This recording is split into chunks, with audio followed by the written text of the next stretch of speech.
Hello साथियों, आप सभी का स्वागत और अभिनंदन है।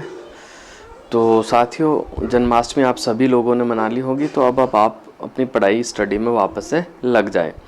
आज हम जो चर्चा करने वाले हैं, सबसे पहले हम जो चर्चा करेंगे वो मैं इस पेपर के बारे में थोड़ा सा आपको बता देता हूँ। ये 2011 का पेपर है और आज हम जो हल करने वाले जूनियर अकाउंटेंट का जो पेपर हुआ था, 2011 की वैकेंसी, इसका जो पेपर आपका हुआ था ये 2013 के अंदर हुआ था। वैकेंसी आपकी 2011 की, पेपर आपका 2013 में हुआ था। राजस्थान के अंदर यही एक प्रॉब्लम है कि वैकेंसी कब निकलती, पेपर कब होता। देखो आप 2011 की वैकेंसी का पेपर जो हुआ था 2013 में, यानी 2 साल बाद हुआ था। तो इस पेपर को अपन अच्छे से हल करने वाले हैं। तो अपन जो इसमें राजस्थान जीके के जो सवाल है, इंडिया जीके के सवाल वही हल करेंगे। तो सीधे अपन चलते, शायद 51 से स्टार्ट है। 51 से आपके राजस्थान जीके के सवाल स्टार्ट है। ये 51 आपका आ गया, ठीक है। इससे पहले मैं आपको, देखो, राजस्थान जो करंट अफेयर है जो सीधा आपके एग्जाम्स में छपेगा, उसके बारे में थोड़ी सी चर्चा कर लेता हूँ। ज़्यादा समय नहीं लूँगा। मोस्ट इंपॉर्टेंट फैक्ट बताऊँगा, किसी न किसी एग्ज़ाम में हो सकता है, आपके एग्ज़ाम में पक्का देखने को आपको मिले। तो राजस्थान में वर्ष 2023 में राष्ट्रीय शिक्षक पुरस्कार के लिए कितने शिक्षकों का चयन किया गया? तो बिल्कुल आपका आंसर होना चाहिए 2 शिक्षकों का चयन किया गया, ठीक है। इसमें से एक आपका है आशा रानी सुमन, दूसरा आपकी है शीला आसोपा, दोनों ही महिला शिक्षक है। क्लियर, बिल्कुल आपको याद रखना। अब मैं आपको बता देता हूँ। तो आशा रानी का जो संबंध है ना, आशा रानी का संबंध राजगढ़ अलवर से है, जबकि शीला आसोपा का जो संबंध है आपका जोधपुर से है। ये आपको बिल्कुल याद रखना है। इसके अलावा देखो, मैं इंपॉर्टेंट फैक्ट की बात कर लेता हूँ। तो देखो, एक इंपॉर्टेंट फैक्ट है, राजस्थान के राज्य जीव जंतु कल्याण बोर्ड का नाम क्या किया जाएगा बदलकर, ये आपको बताना। तो इसका जो नया नाम हो जाएगा, अमृता देवी राज्य जीव जंतु कल्याण बोर्ड हो जाएगा। बिल्कुल आपको याद रखना है, मोस्ट इंपॉर्टेंट है, सीधा आपके एग्जाम में छपेगा। अब देखो, एक इंपॉर्टेंट फैक्ट मैं और आपसे शेयर कर लेता हूँ। देखो, हाल ही के अंदर अगस्त 2023 की बात कर रहा हूँ मैं, आरपीएल स्टार्ट हो गया अपनी राजस्थान प्रीमियर लीग, जो कि जोधपुर के बरकतुल्ला खां स्टेडियम से शुरू किया गया। इसका ब्रांड एम्बेसडर कौन है, सीधा एग्जाम्स में पूछेगा। तो इसका जो ब्रांड एम्बेसडर बनाया गया, किसे बनाया गया? कपिल देव को बनाया गया। किसे बनाया गया? कपिल देव को। मुख्यमंत्री अशोक गहलोत ने जोधपुर के बरकतुल्ला खां स्टेडियम में राजस्थान क्रिकेट संघ द्वारा आयोजित राजस्थान प्रीमियर लीग यानी आरपीएल का शुभारंभ किया गया। इस अवसर पर राज्यपाल कलराज मिश्र और राजस्थान विधानसभा अध्यक्ष सीपी जोशी, मुख्यमंत्री श्री अशोक गहलोत ने राजस्थान प्रीमियर लीग की ट्रॉफी का अनावरण भी किया था। और मुख्यमंत्री ने आरपीएल के ब्रांड एम्बेसडर और भारतीय क्रिकेट टीम के पूर्व कप्तान कपिल देव को मोमेंटो भी भेंट कर सम्मानित किया था। तो आपको याद रखना, आरपीएल का जो ब्रांड एम्बेसडर बनाया गया, किसे बनाया गया? तो कपिल देव को बनाया गया। किसको बनाया गया? कपिल देव को। अगला फैक्ट देख लेते हैं। तो खेल मंत्री अनुराग ठाकुर ने राजस्थान में कितने खेलो इंडिया केंद्रों के शुभारंभ किए? सीधा एग्जाम में बनेगा आपके, सीधा छपेगा। जो आरएस प्री की तैयारी कर रहे हैं, एसआई की तैयारी कर रहे हैं, first grade, second grade, third grade, most important fact उनके लिए मैं बता रहा हूँ, सीधा एग्जाम्स में बनेगा। वापस से बताता हूँ, खेल मंत्री अनुराग सिंह ने हाल ही में अगस्त 2023 में अनुराग सिंह ठाकुर ने राजस्थान में कितने खेलो इंडिया केंद्रों का शुभारंभ किया? तो आपका सही आंसर हो जाएगा कितने? 33। कितने हो जाएंगे? 33। अब देखो, इसके बारे में थोड़ा सा मैं बता देता हूँ। केंद्रीय युवा कार्यक्रम और खेल मंत्री अनुराग सिंह ठाकुर ने जयपुर के स्वामी मानसिंह स्टेडियम में राजस्थान राज्य में खेलो इंडिया के 33 केंद्रों का शुभारंभ किया है। केंद्रीय मंत्री ने यह घोषणा करते हुए कहा कि राजस्थान में खेलो इंडिया के 18 अन्य केंद्र में एक समर्पित खेल विज्ञान केंद्र के साथ ही राष्ट्रीय उत्कृष्टता केंद्र की स्थापना की जाएगी। इस प्रकार राज्य में खेलो इंडिया केंद्रों की कुल संख्या जो हो जाएगी वो 51 हो जाएगी, ठीक है। कितनी हो जाएगी? 51 हो जाएगी टोटल। ये आपको बिल्कुल याद रखना है, जो कि मोस्ट इंपॉर्टेंट है। इसके अलावा देखो, मैं आपको एक और फैक्ट बताता हूँ जो कि शानदार है, बिल्कुल आपको याद रखना, एग्जाम में पक्का बनेगा आपका। हाल ही में अगस्त 2023 में मुख्यमंत्री अशोक गहलोत ने किस वर्ष तक राजस्थान को हर क्षेत्र में भारत का सिरमौर बनाने के लिए मिशन का शुभारंभ किया है? मोस्ट इंपॉर्टेंट है, आरएस प्री वाले है ना, पक्का याद करके जाना, जरूर छपेगा। 2030 तक। कब तक भाई? 2030 तक राजस्थान को अग्रणी राज्य में बनाने का उद्देश्य रखा गया, यानी देश के अंदर सिरमौर राज्य बनाने का जो उद्देश्य रखा गया है। मोस्ट इंपॉर्टेंट, सीधा एग्जाम में छपेगा। इसके बारे में थोड़ा सा अपन जान लेते हैं। मुख्यमंत्री श्री अशोक गहलोत ने वर्ष 2030 तक राजस्थान को हर क्षेत्र में भारत का सिरमौर बनाने की दिशा में महत्वाकांक्षी राजस्थान मिशन 2030 का शुभारंभ किया है। मुख्यमंत्री श्री अशोक गहलोत ने जयपुर के बिड़ला सभागार में मिशन के उद्घाटन समारोह में कहा कि प्रदेश की प्रगति को 10 गुना गति देने में प्रत्येक व्यक्ति की भागीदारी सुनिश्चित की जाएगी। मोस्ट इंपॉर्टेंट फैक्ट है, बिल्कुल आपको याद रखना है, एग्जाम में छपेगा सीधा ही आपका।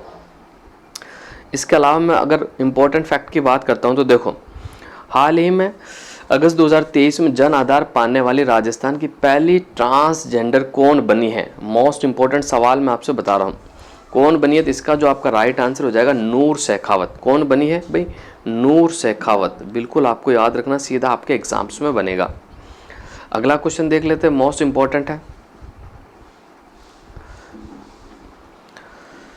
कोई भूखा न सोए संकल्प को साकार करने के लिए हाल ही में अगस्त 2023 तक फूड पैकेट वितरण के लिए राजस्थान सरकार ने कौन सी योजना का शुभारंभ किया है? सीधा एग्जाम्स में आएगा, मुख्यमंत्री निःशुल्क अन्नपूर्णा फूड पैकेट योजना।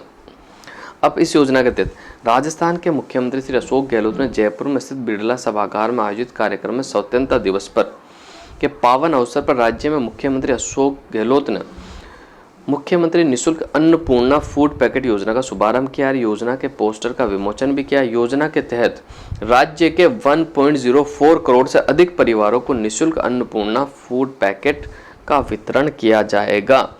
आपको आंकड़ा याद रखना, 0.14 करोड़ लोगों को अन्नपूर्णा फूड पैकेट योजना आपका दिया जाएगा। बिल्कुल आपको याद रखना, मोस्ट इंपॉर्टेंट है, सीधा ही एग्जाम में आपका बनेगा। इसके अलावा देखो, अगर मैं इम्पोर्टेंट फैक्ट की बात कर लेता हूं और जो कि आपके लिए इम्पोर्टेंट है, तो राज्य का पहला जैम बोर्ड कहाँ स्थापित किया जाएगा? तो आपके राजधानी जयपुर के अंदर। कहाँ? राजधानी की राजधानी जयपुर के अंदर आपका राज्य का पहला जैम बोर्ड स्थापित किया जाएगा। ठीक है, बिल्कुल आपको याद रखना। जैम बोर्ड क्या है उसके बारे में थोड़ा सा अपन देख लेते हैं।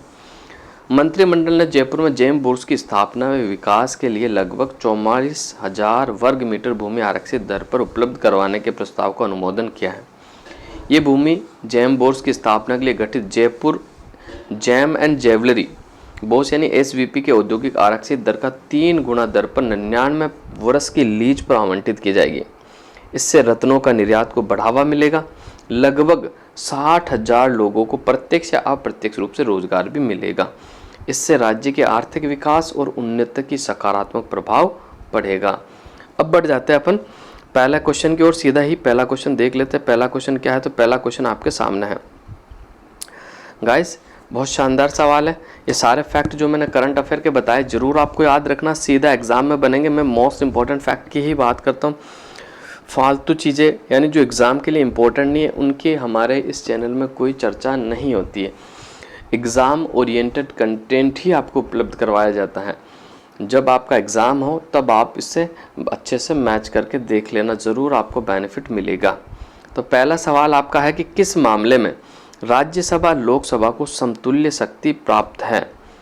धन विधेयक, उपराष्ट्रपति की पदच्युति, अविश्वास प्रस्ताव और संविधान संशोधन विधेयक। तो इसका जो आपका राइट आंसर हो जाएगा बिल्कुल संविधान संशोधन विधेयक में बिल्कुल राज्यसभा और लोकसभा को समतुल्य शक्ति प्राप्त है। ठीक है, money bill, removable of vice president, no confidence motion, constitutional amendment bill. तो ऑप्शन नंबर 4 जो आपका बिल्कुल राइट आंसर हो जाएगा। अब इसके बारे में थोड़ी सी मैं चर्चा कर लेता हूँ जो कि मोस्ट इंपॉर्टेंट है। संविधान संशोधन की शक्ति और प्रक्रिया का प्रावधान संविधान के भाग नंबर 20 के अंदर है। कौन से भाग में है? तो बिल्कुल आपको याद रखना, भाग 20 के अंदर है। दूसरा अनुच्छेद 368 में। आर्टिकल कौन सा आपका? 368 और भाग कौन सा आपका? 20। बिल्कुल आपको याद रखना है। अब देखो मैं और इनके तथ्यों के बारे में बात कर लेता हूँ। तो अनुच्छेद 368 में जो उल्लेखित प्रक्रियाएं हैं ना उनके बारे में मैं आपको बताने वाला हूँ। सबसे पहले संविधान संशोधन की शुरुआत संसद के किसी भी सदन में संशोधन बिल को प्रस्तुत करके की जा सकती है। ठीक है, राज्य की विधानसभा संशोधन बिल प्रस्तुत नहीं कर सकते हैं। दूसरा तथ्य बताता हूँ, ये बिल किसी भी मंत्री या खानगी सदस्य भी प्रस्तुत कर सकते हैं। इसमें राष्ट्रपति की पूर्व अनुमति लेने की आवश्यकता भी बिल्कुल नहीं है। अगले बताता हूं मैं आपको, ये संशोधन बिल दोनों सदनों में उस सदन की कुल सदस्य संख्या के बहुमत का 50% से अधिक तथा उस सदन में उपस्थित मत देने वाले सदस्यों को कम से कम 2/3 द्वारा पारित किया जाएगा। नेक्स्ट फैक्ट मैं आपको बता दें, प्रत्येक सदन को अलग अलग विधेयक पारित करना होगा। अगर किसी वजह से दोनों सदन में असहमति बनती है तो बिल आपका लैप्स हो जाएगा, यानी रद्द हो जाएगा। इसके अलावा मैं बात कर लूँ, संविधान संशोधन विधेयक में संयुक्त बैठक नहीं हो सकती, फिर भले ही कुछ संशोधन सामान्य बहुमत से ही क्यों ना होते हो। नेक्स्ट फैक्ट, अगर बिल संविधान के परिसंघीय प्रावधान को संशोधित करना चाहता है तो उसमें कम से कम आधे राज्य की विधान मंडलों द्वारा सामान्य बहुमत से पारित करना भी जरूरी है। यानी सामान्य बहुमत यानी उपस्थित एवं मत देने वालों की संख्या 50% से अधिक होनी चाहिए। नेक्स्ट, दोनों सदनों में बिल पास होने पर आवश्यक स्थिति में आधे राज्यों की सहमति लेने के बाद इस संशोधन विधेयक को राष्ट्रपति के सामने अनुमति के लिए भेजा जाएगा। राष्ट्रपति को संशोधन विधेयक पर अनुमति देनी ही होगी। राष्ट्रपति न तो उसे अपनी वीटो शक्ति का इस्तेमाल कर सकता है, न तो संसद को पुनर्विचार के लिए भेज सकता है। यानी राष्ट्रपति की सहमति के बाद ये विधेयक संविधान संशोधन कानून बन जाएगा और संविधान में इस कानून के अनुसार ही सुधार हो जाएगा। वैसे संशोधन की प्रक्रिया की मैं बात कर लेता हूँ तो 3 प्रकार की प्रक्रिया आपको बिल्कुल याद रखना। कितने प्रकार की? 3 प्रकार की। एक तो संसद में सामान्य बहुमत से संशोधन किया जा सकता है, दूसरा संसद के विशेष बहुमत से संशोधन किया जा सकता है, तीसरा संसद के विशेष बहुमत और राज्यों की सहमति से संशोधन किया जा सकता है। इसमें से देखो, संसद के सामान्य बहुमत संशोधन और संसद के विशेष बहुमत संशोधन, ये दोनों ही प्रक्रिया का जो उल्लेख है आर्टिकल 368 में आपको मिल जाएगा। लेकिन संसद के विशेष बहुमत और राज्य की सहमति से संशोधन, ये जो एक्ट है आपका, ये 368 से बाहर है, ये आपको बिल्कुल याद रखना है। तो इसका जो सही आंसर है मैंने आपको बता दिया। महत्वपूर्ण जानकारी जरूर बताइए, अपने नोट्स जरूर बनाना, सीधा एग्जाम्स में जो छपेगा। जूनियर अकाउंटेंट के पेपर की बात कर रहा हूँ, RS प्री के पेपर की बात कर रहा हूँ, SI के पेपर की बात कर रहा हूँ, फर्स्ट ग्रेड के पेपर की बात कर रहा हूँ, सेकंड ग्रेड के पेपर की। इसके आसपास से जो क्वेश्चन बनेगा आपका बिल्कुल गलत नहीं होगा। आप मेरे नोट्स, मेरे बताए हुए फैक्टों के नोट्स ज़रूर बनाएं, आपको ज़रूर बेनिफिट मिलेगा और आपके जो सिलेक्शन की जो उम्मीद है बहुत मजबूत हो जाएगी। तो बढ़ जाते हैं अगले क्वेश्चन की ओर, देखते हैं अगला क्वेश्चन क्या है। बहुत ही शानदार सवाल है अगला क्वेश्चन जो कि आपके सामने है। निम्नांकित में से कौन सा मान्यता प्राप्त राष्ट्रीय राजनीतिक दल नहीं है? Among the following which is not a recognized national political party? ठीक है, समाजवादी पार्टी, बहुजन समाज पार्टी, भारतीय कम्युनिस्ट पार्टी और राष्ट्रवादी कांग्रेस पार्टी। तो इसका जो आपका राइट आंसर हो जाएगा 52 का, बिल्कुल ऑप्शन नंबर है समाजवादी पार्टी। ठीक है, 2011 की बात कर रहा हूँ मैं, 2011 में कौन सी Samajwadi party, option number A जो है वो राष्ट्रीय राजनीतिक दल नहीं है। अब मैं बात करता हूँ वर्तमान की। देखो, वर्तमान की मैं बात करता हूँ, मोस्ट इंपॉर्टेंट फैक्ट मैं आपसे शेयर करना चाहूँगा जो कि आपके एग्जाम की दृष्टि से बिल्कुल महत्वपूर्ण है। देखो, मैं बात कर रहा हूँ 2023 की। कब की बात कर रहा हूँ? 2023 की। आपको बिल्कुल याद रखना, देश के अंदर 6 राष्ट्रीय दल है। कितने दल है भाई? 6 राष्ट्रीय दल है और 56 से अधिक मान्यता प्राप्त राज्य दल है। राष्ट्रीय दल तो आपको 6 है और 56 से भी ज़्यादा आपके राज्य दल है। कब? 2023 में, वर्तमान के अंदर। अब देखो, एक जो राजनीतिक जो राष्ट्रीय दल होता है ना, एक पंजीकृत पार्टी को राष्ट्रीय पार्टी के रूप में तभी मान्यता दी जाती है अगर वो कुछ 3 शर्तें होती है जो पूरा करती है। तो पहली शर्त आपकी कौन सी है? यदि कोई भी पार्टी कम से कम 3 अलग अलग राज्यों से लोकसभा में 2 सीटें जीतती है, पहली शर्त। दूसरी शर्त, लोकसभा या विधानसभा के आम चुनाव में पार्टी को 4 लोकसभा सीटों के अलावा 4 राज्यों में 6% वोट मिलते हो। और तीसरी शर्त आपकी क्या है कि एक ही पार्टी को 4 या अधिक राज्यों में राज्य पार्टी के रूप में मान्यता प्राप्त हो। तो ये 3 शर्तें अगर जो पार्टी पूरी करती है उसे राष्ट्रीय राजनीतिक दल का दर्जा दे दिया जाता है। और मैं वर्तमान की बात कर लूँ तो वर्तमान में देखो, भारत में 6 राष्ट्रीय दल है। कौन कौन सा? सबसे बड़ा दल आपका भारतीय जनता पार्टी, जिसे बीजेपी के नाम से जानते हैं। इसकी जो स्थापना हुई थी, स्थापना आपको याद रखनी, मोस्ट इंपॉर्टेंट फैक्ट मैं आपको बता रहा हूँ। बीजेपी, इसकी जो स्थापना हुई थी 6 अप्रैल 1980 को हुई थी, आपको बिल्कुल याद रखना। ठीक है, ये आपका एक राष्ट्रीय दल है। इसके अलावा दूसरे राष्ट्रीय दल की मैं बात कर लेता हूं तो आपका भारतीय राष्ट्रीय कांग्रेस। कौन सा? भारतीय राष्ट्रीय कांग्रेस जो है आपका, ये भी आपका राष्ट्रीय दल है। इसकी जो स्थापना हुई थी 28 दिसंबर 1885 को हुई थी। कब? 28 दिसंबर 1885 को। दो राष्ट्रीय दल हो गए। तीसरे राष्ट्रीय दल की मैं बात कर लूँ तो आपका कौन सा हो जाएगा? बिल्कुल माकपा, जिसे कहते हैं भारतीय कम्युनिस्ट पार्टी। कौन सी भाई? भारतीय कम्युनिस्ट पार्टी।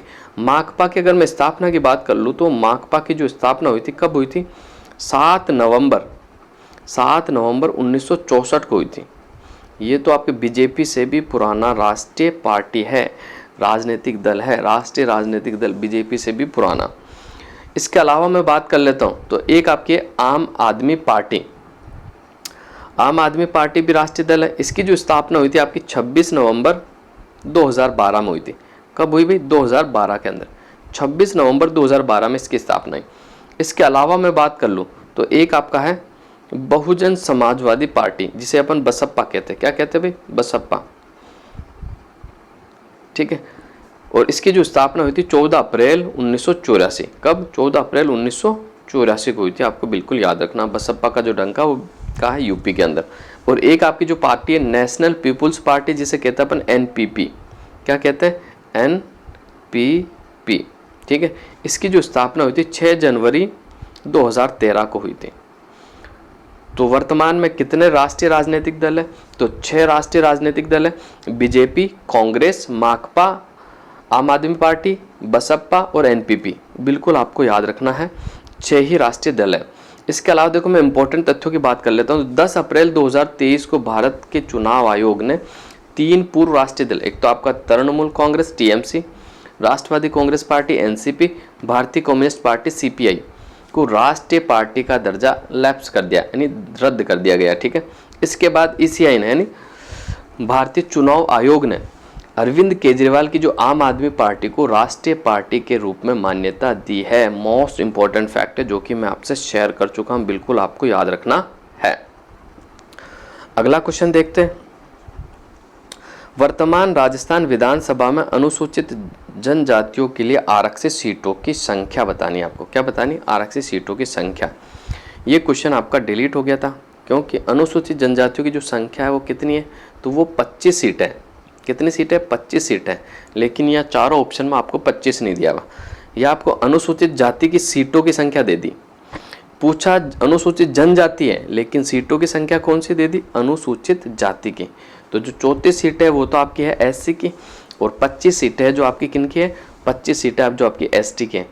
और मैं बात कर लूँ टोटल, ठीक है, आपको कि भी टोटल कितनी सीटें हैं अनुसूचित जाति जनजाति की, तो बिल्कुल आपको याद रखना एग्जाम में पूछा जा सकता है 59 सीटें हैं। कितनी? 59 सीटें दोनों एससी और एसटी की। राजस्थान विधानसभा में कुल कितनी सीटें हैं? तो आपकी कितनी? 59 सीटें। वर्तमान विधानसभा में, राजस्थान की विधानसभा में कितनी सीटें? तो 200 सीटें। कितनी सीटें? 200 सीटें। लेकिन जब राजस्थान विधानसभा के परिसीमन आयोग द्वारा निर्धारित सदस्यों की संख्या 1952 में कितनी थी? तो 160 थी। आपको याद रखना 1952 में कितनी थी? 160 थी। अब कितनी हो गई आपकी? तो बढ़कर 200 हो गई है। ठीक है, ये आपको बिल्कुल याद रखना है। और देखो जो राजस्थान में विधानसभा के जो निर्वाचन क्षेत्र 200 सीटें, सर्वाधिक निर्वाचन क्षेत्र की जो सीटें हैं ना आपकी, वो जयपुर में है 19, और सबसे न्यूनतम प्रतापगढ़ में भी 2 है, जैसलमेर में भी आपकी कितनी है? 2 है। आपको बिल्कुल याद रखना है। इसके अलावा देखो मैं राजस्थान विधानसभा की थोड़ी सी चर्चा आपसे कर लेता हूँ जो कि मोस्ट इंपॉर्टेंट है। भारत के संविधान के अनुच्छेद 168 आर्टिकल 168 के प्रावधानों के अनुसार प्रत्येक राज्य में एक राज्य विधायिका होती है जिसमें 1 या 2 सदन होते हैं। राजस्थान एक सदनीय है, केवल विधानसभा राजस्थान में विधान परिषद नहीं है। इसकी विधायिका को राजस्थान विधानसभा या राजस्थान विधानसभा के रूप में जाना जाता है। वर्तमान में राजस्थान की विधानसभा राजधानी जयपुर में स्थित है। कहाँ स्थित है? जयपुर में स्थित है। राजस्थान विधानसभा का गठन पहली बार मार्च 1952 में हुआ था। आपको बिल्कुल याद रखना, कई बार एग्जाम्स में पूछा गया। कब हुआ? राजस्थान विधानसभा का गठन पहली बार मार्च 1952 में हुआ था। ये प्रक्रिया 1967, 1977, 1980, 1992 यानी 1967, 1977, 1980, 1992 को छोड़कर जारी है, जब राष्ट्रपति शासन लागू था। वर्तमान विधानसभा जो कि राजस्थान विधानसभा की 15वीं विधानसभा जो कि 2018 में चुनी गई सरकार है। राजस्थान विधानमंडल का संगठन की मैं बात कर लूँ तो राजस्थान राज्य विधायिका एक सदनीय प्रणाली है, जिसका अर्थ है कि राजस्थान में केवल राज्य विधानसभा या राजस्थान विधानसभा है। अब इसके अलावा थोड़ी सी मैं इंपॉर्टेंट फैक्टों की ओर बात कर लेता हूँ जो कि मोस्ट इंपॉर्टेंट है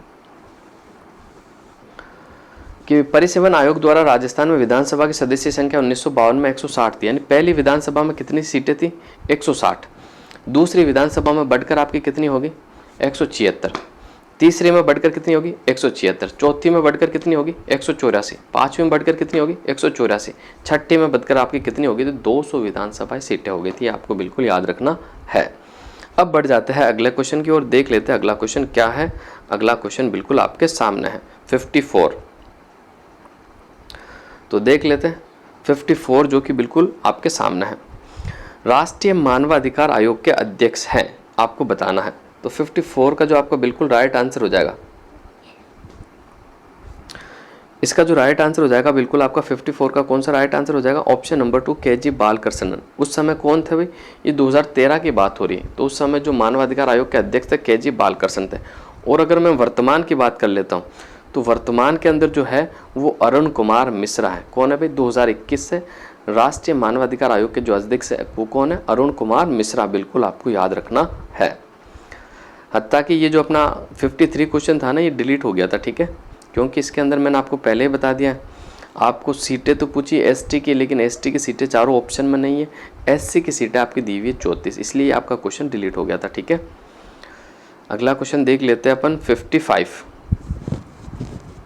क्वेश्चन नंबर 55 है और इसको अपन अच्छे से देख लेते हैं। राजस्थान की नौकरशाही व्यवस्था के पद सोपान में सर्वोच्च अधिकारी हैं।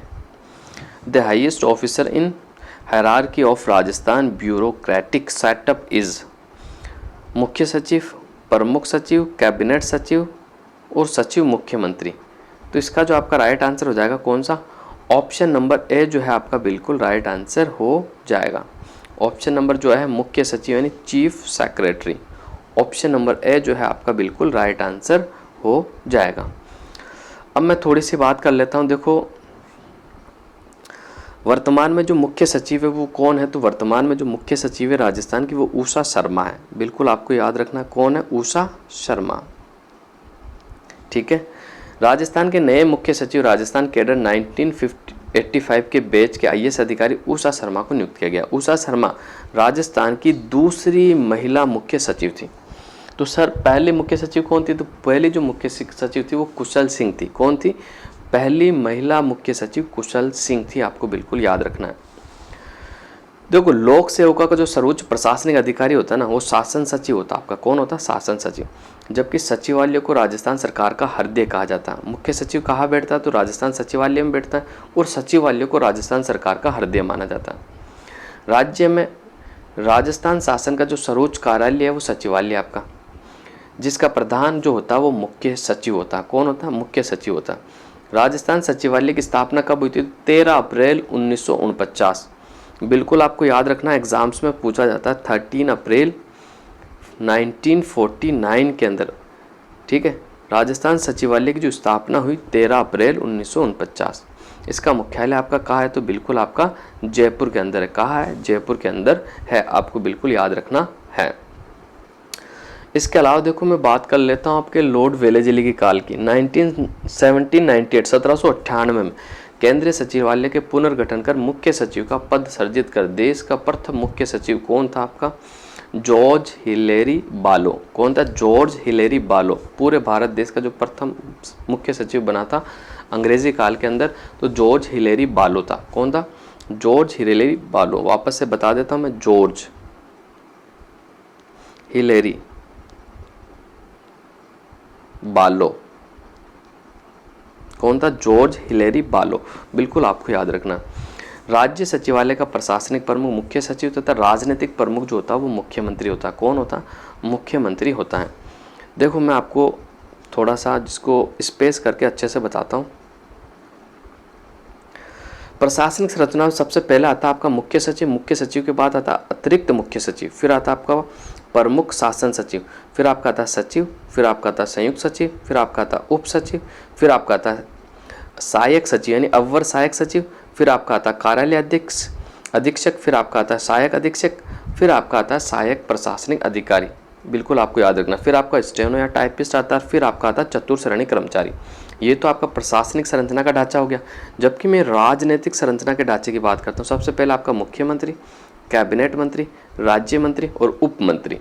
ठीक है, ये आपका कौन सा हो गया, राजनीतिक संरचना का ढांचा हो गया। वापस से बता देता हूँ, मुख्यमंत्री, कैबिनेट मंत्री, राज्य मंत्री और उप मंत्री। जबकि प्रशासनिक संरचना की मैं बात कर लेता हूँ एक बार वापस से, मुख्य सचिव, अतिरिक्त मुख्य सचिव, प्रमुख शासन सचिव, फिर सचिव आ जाता, फिर संयुक्त सचिव आ जाता, फिर उप सचिव आ जाता, फिर आपका अवर या सहायक सचिव आता, फिर आपका कार्यालय अधीक्षक, फिर सहायक अधीक्षक, फिर सहायक प्रशासनिक अधिकारी जो लिपिक वर्ग में आते हैं, फिर आपके स्टेनो या टाइपिस्ट, फिर चतुर्श्रेणी कर्मचारी। ये जो सचिव की जो प्रशासनिक संरचना नहीं, ये सवाल आपका वीडियो के अंदर पूछा गया था ना, ग्राम सेवा का जो एग्ज़ाम हुआ था 2016 वाला, उसमें ये सवाल आपका आया था। मोस्ट इंपॉर्टेंट एग्जाम में पूछा जा सकता है इसका क्रम, तो बिल्कुल आपको याद रखना है। अब बढ़ जाता है अगले क्वेश्चन की ओर। अगला क्वेश्चन देख लेते हैं। अगला क्वेश्चन क्या है, चलो मुख्य सचिव की थोड़ी सी चर्चा मैं और कर लेता हूँ। मुख्य सचिव की जो नियुक्ति की जाती है ना, वो मुख्यमंत्री के द्वारा की जाती है। किसके द्वारा की जाती है, मुख्यमंत्री के द्वारा मुख्य सचिव की आपकी नियुक्ति की जाती है। और मुख्य सचिव की जो चयन करते समय कुछ बातों का ध्यान रखना होता है कि प्रशासनिक पदों पर कार्य विशद अनुभव हो, असाधारण प्रशासनिक प्रतिष्ठा और आकर्षक व्यक्तित्व हो और उपलब्धियों से भरा सेवा काल हो, मुख्यमंत्री का विश्वास पात्र अधिकारी हो और वरीयता हो। ठीक है, ये आपको याद रखना। मुख्य सचिव राज्य सचिवालय का शासकीय प्रधान होता है, वे राज्य प्रशासन का प्रशासनिक प्रमुख होता है और राज्य के प्रशासनिक पदाधिकारियों का सर्वोच्च स्थान है। मुख्यमंत्री के सपनों को साकार रूप देने वाला शिल्पी मुख्य सचिव ही होता है। मुख्य सचिव राज्य प्रशासन का किंग पिन है, जो नीति निर्माण, नियंत्रण, समन्वय, प्रशासनिक नेतृत्व में सर्वाधिक महत्वपूर्ण भूमिका का निर्वहन करता है। मुख्य सचिव सचिवों का प्रमुख है, सचिवालयों के सभी विभाग उसके नियंत्रण में होते हैं। ठीक है, बिल्कुल आपको याद रखना है। तो ये मोस्ट इंपॉर्टेंट है, तो जो मैंने आपको बता दिए। इसके अलावा देखो, राजस्थान में शासन सचिवालय की शुरुआत 1949 में हुई थी, जयपुर के भगवंत दास बैरक्स सी स्कीम में की गई थी। राजस्थान के प्रथम जो मुख्य सचिव थे वो के राधाकृष्णन थे, अप्रैल 1949 में बने, जो कि सर्वाधिक लंबे समय तक पद पर रहे थे। 1956 से पूर्व मुख्य सचिव की नियुक्ति केंद्र सरकार के द्वारा की जाती थी। भगवंत सिंह मेहता के प्रकोष्ठ की व्यवस्था लागू से इसके अंतर्गत विभागों को प्रकोष्ठों में बांट दिया गया और 1958 में भगवंत सिंह मेहता राजस्थान कैडर के अधिकारी के मुख्य सचिव बने। विपिन बिहारी लाल माथुर मार्च 1986 से जनवरी 1992 तक मुख्य सचिव रहे, जिन्होंने 4 मुख्यमंत्री के साथ काम किया। हरिदेव जोशी, शिवचरण माथुर, हरिदेव जोशी वापस से, फिर भैरव सिंह शेखावती।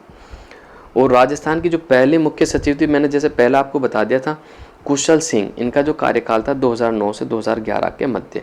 और वर्तमान में जो मुख्य सचिव है आपकी उषा शर्मा। अब अगले क्वेश्चन की ओर बढ़ जाते हैं गाइस। अगला क्वेश्चन देख लेते हैं। अगला क्वेश्चन आपके सामने है, इनमें से कौन सी हिमालय का दक्षिणी एवं निम्नतम भाग है, ये आपको बताना है। ट्रांस हिमालय, लघु हिमालय, महान हिमालय और शिवालिक। इसका जो आपका राइट आंसर हो जाएगा ऑप्शन नंबर 3 जो है आपका बिल्कुल राइट आंसर हो जाएगा। देखो, शिवालिक श्रेणी के बारे में थोड़ी सी मैं चर्चा ज़रूर करूँगा, मोस्ट इंपॉर्टेंट फैक्ट बताऊँगा। जब भी मेरी क्लास चलती है कॉपी पेन जरूर लेके बैठा करो, अपने नोट्स तैयार करना। ये नोट्स जो है ना, ये पत्थर की लकीर है, लास्ट टाइम पे आप रिवीजन करके जाना, आपको नोट्स में से हूबहू सवाल देखने को मिलेंगे।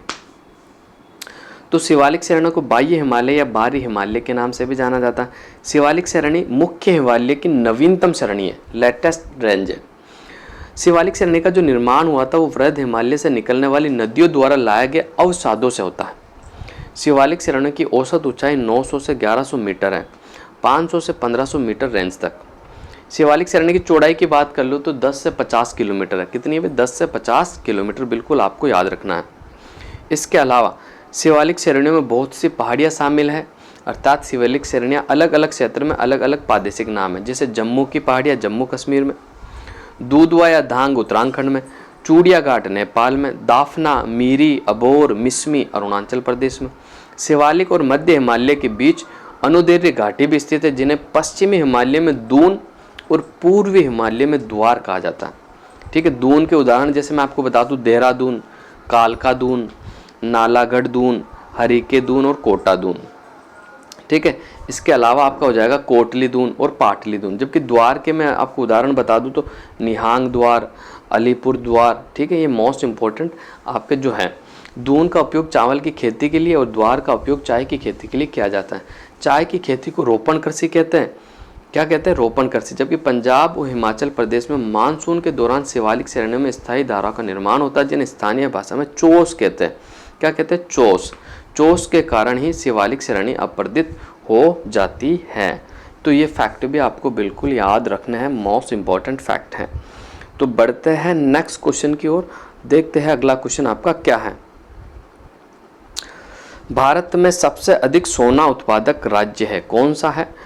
तो ये 2013 का सवाल था। आंध्र प्रदेश, तमिलनाडु, उड़ीसा और कर्नाटक। तो इसका जो राइट आंसर हो जाएगा ऑप्शन नंबर 2 कर्नाटक। कौन सा राइट आंसर हो जाएगा? कर्नाटक।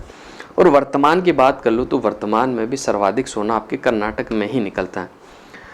भारत में सोने का सबसे ज़्यादा उत्पादन कर्नाटक राज्य में होता है। या कोलार और ऊटी और आहूटी खानों से भारी मात्रा में सोना निकाला जाता है। कर्नाटक भारत में सोने का सबसे बड़ा उत्पादक राज्य है। देश का 80% से अधिक सोना कर्नाटक में मौजूद खानों से निकाला जाता है। कर्नाटक की कोलार गोल्ड फील्ड्स देश की सबसे बड़ी सोने की खदान है, जो कि कोलार में स्थित है। इसके अलावा धारवाड़, हसन और रायचूर जिले, धारवाड़, हसन और रायचूर जिलों से भी आपका सोना निकाला जाता है, जो भी आपको याद रखना है। बढ़ते हैं अगले क्वेश्चन की ओर, देख लेते हैं अगला क्वेश्चन क्या है। इनमें से कौन सा एक कागज उद्योग का केंद्र नहीं है, ये आपको बताना है। Among this which is not a central of paper industry? Delhi, Nepanagar, Titagarh, Bengaluru. तो ऑप्शन नंबर ए, दिल्ली के अंदर आपका कागज उद्योग का केंद्र नहीं है। नेपानगर बिल्कुल आपका कागज उद्योग केंद्र। नेपानगर आपका पड़ता कहाँ है? तो आपको याद रखना है एमपी में पड़ता है। कहाँ पड़ता है? मध्य प्रदेश, ठीक है, बिल्कुल आपको याद रखना। टीटागढ़ भी आपका बिल्कुल कागज उद्योग का केंद्र है, ठीक है। टीटागढ़ जो आपका पड़ता है वो वेस्ट बंगाल यानी पश्चिमी बंगाल में पड़ता है। कहाँ पड़ता है? भारत का जो राज्य है पश्चिम बंगाल में टीटागढ़ कागज उद्योग के लिए प्रसिद्ध है। बेंगलुरु आप जानते ही हो। तो इसका जो राइट आंसर था आपका ऑप्शन नंबर 1 दिल्ली, जो कि कागज उद्योग का केंद्र नहीं है। नेक्स्ट अगला क्वेश्चन देख लेते गाइस। अगला क्वेश्चन जो कि आपके बिल्कुल सामने है।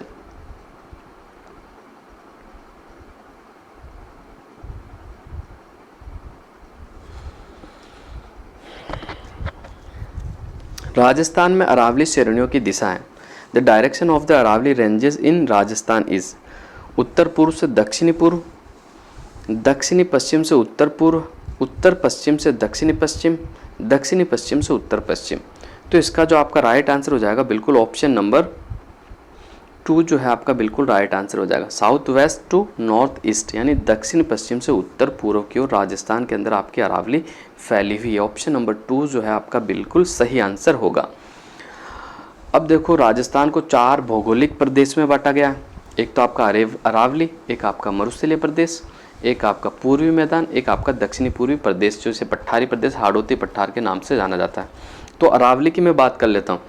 अरावली जो है राज्य के भूभाग के कुल लगभग 9.3% पर फैली हुई है, ठीक है। और यहाँ कितनी जनसंख्या रहती है? तो 9% आपकी जनसंख्या रहती है। कितनी प्रतिशत जनसंख्या रहती है? 9% आपकी जनसंख्या रहती है। अक्षांशीय विस्तार की मैं बात कर लेता हूँ अरावली की। तो अरावली जो है 23 डिग्री 20 मिनट से लेकर 28 डिग्री 20 मिनट उत्तरी अक्षांश, और अगर अरावली की देशांतर के विस्तार की बात करता हूँ तो 72 डिग्री से 10 मिनट से लेकर 77 डिग्री पूर्वी देशांतर तक फैला हुआ है। इसके क्षेत्र की बात कर लो। अरावली कौन कौन से में तो आपका देखो उदयपुर भी आता, चित्तौड़ भी आता, राजसमंद, डूंगरपुर, भीलवाड़ा, सीकर, झुंझुनू, अजमेर, सिरोही, अलवर, पाली, जयपुर के कुछ भाग के अंदर अरावली फैला हुआ है। और राज्य की लगभग 10%, 9% भूभाग पर तो आपका अरावली फैला हुआ। मैंने पहले आपको 9% गलत बताया, 10% जनसंख्या रहती है। अरावली में कितनी प्रतिशत जनसंख्या रहती है? 10। 13 जिले आते हैं, लेकिन मुख्य रूप से जिलों के विस्तार की बात कर लो तो 7 जिले ही आपके मुख्य रूप से आते हैं। बारिश की बात कर लो तो 50 सेंटीमीटर से 90 सेंटीमीटर बरसात होती है। अरावली पर्वतमाला राज्य में एक वर्षा विभाजक रेखा का कार्य करती है। राज्य में सर्वाधिक वर्षा वाले स्थान की बात कर लो तो माउंट आबू लगभग 150 सेंटीमीटर बरसात होती है। अरावली की जलवायु की बात कर लो तो उपाद्र जलवायु पाई जाती है। अरावली में मिट्टी की बात करता हूँ तो काली, भूरी, लाल और कंकरीली मिट्टी पाई जाती है। और अरावली को अमेरिका का जो अपलेशियन पर्वत है उसके समकक्ष माना जाता है। अरावली पर्वत श्रृंखला गोंडवाना लैंड का अवशेष है। इसके दक्षिणी भाग में पठार, उत्तरी भाग में मैदान और पश्चिमी भाग में मरुस्थल है। अरावली पर्वत श्रेणी राजस्थान को दो भागों में बांटती है। वो राजनीतिक दृष्टि से राजस्थान के 33 जिलों में से अरावली पर्वत श्रेणी में पश्चिम में 13 जिले हैं, जो पूर्व में 20 जिले हैं। ठीक है, और अब जो है मरुस्थलीय जिले बढ़ गए आपके। अब मरुस्थलीय जिले 12 नहीं है, 12 से बढ़कर कितने हो गए, तो 12 से बढ़कर आपके अब 19 मरुस्थलीय जिले हो गए हैं। ठीक है, नए जिलों के गठन के बाद कितने जिले हो गए, 19।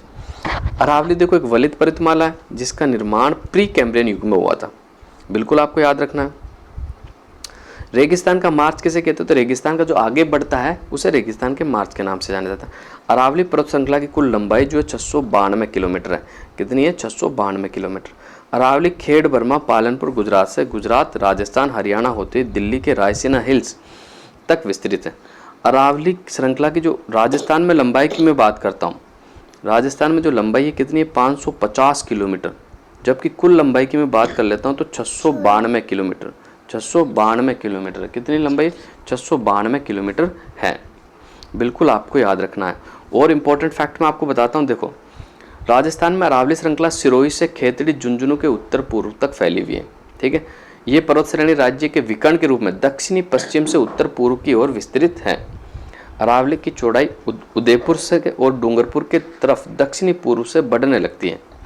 अरावली पर्वतमाला में उत्तरी और मध्यवर्ती भाग में क्वार्टजाइट चट्टानों से बना है, जबकि दक्षिण में आबू के निकट ऊंचे पर्वतीय खंड ग्रेनाइट चट्टानों के बने हुए हैं।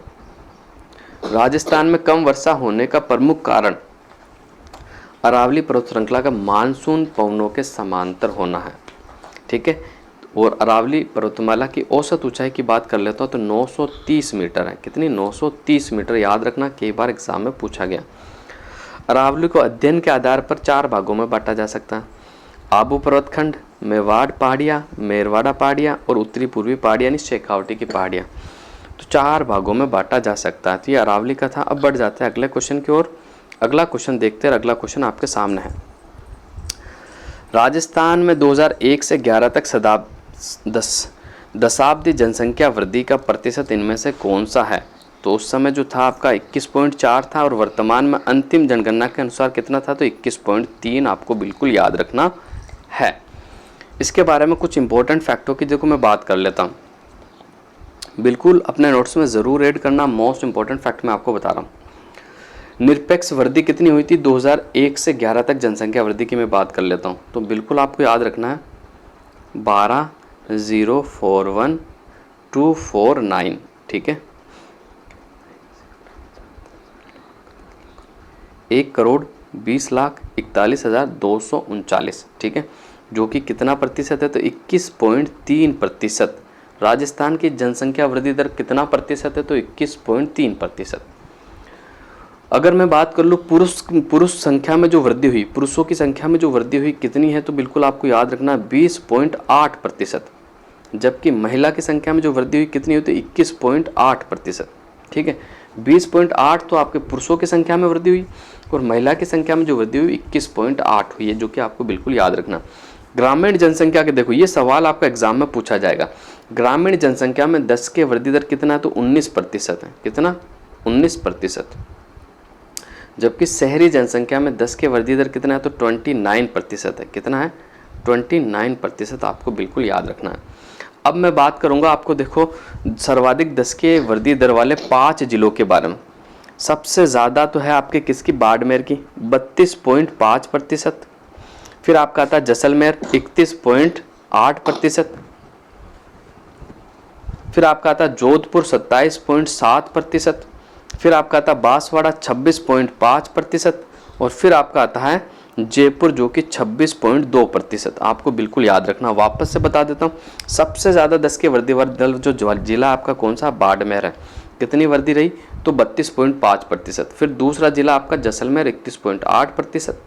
फिर आपका जोधपुर 27.7%। फिर आपका बांसवाड़ा 26.5%। फिर आपका जयपुर 26.2%। अब मैं बात कर लेता हूँ न्यूनतम 10 के वृद्धि दर वाले 5 जिले। कितने जिले, 5 जिले। तो देखना आप, सबसे कम जो वृद्धि दर रही वो रही गंगानगर की 10%। उसके बाद झुंझुनू की 11.7%। उसके बाद पाली की बात कर लूँ तो 11.9%। उसके बाद बूंदी की बात कर लूँ तो 15.4%। उसके बाद चित्तौड़गढ़ की बात करता हूँ तो 16.1%। वापस से बताता हूँ, न्यूनतम 10 वृद्धि दर वाले जो 5 जिले हैं उनके बारे में बता रहा हूँ। सबसे न्यूनतम जो 10 की वृद्धि दर रही है वो गंगानगर की 10%। उसके बाद झुंझुनू की 11.7%, फिर पाली की 11.9%, बूंदी की 15.4%, चित्तौड़गढ़ की 16.1%। तो ये तथ्य सीधे एग्जाम्स में छपेंगे, बिल्कुल आपको याद रखने हैं। तो आज की क्लास को हम यही विराम देना चाहेंगे। अगली क्लास में आपसे फिर मुलाकात होगी साथियों। तो आज के लिए बस इतना ही। आप सभी का धन्यवाद।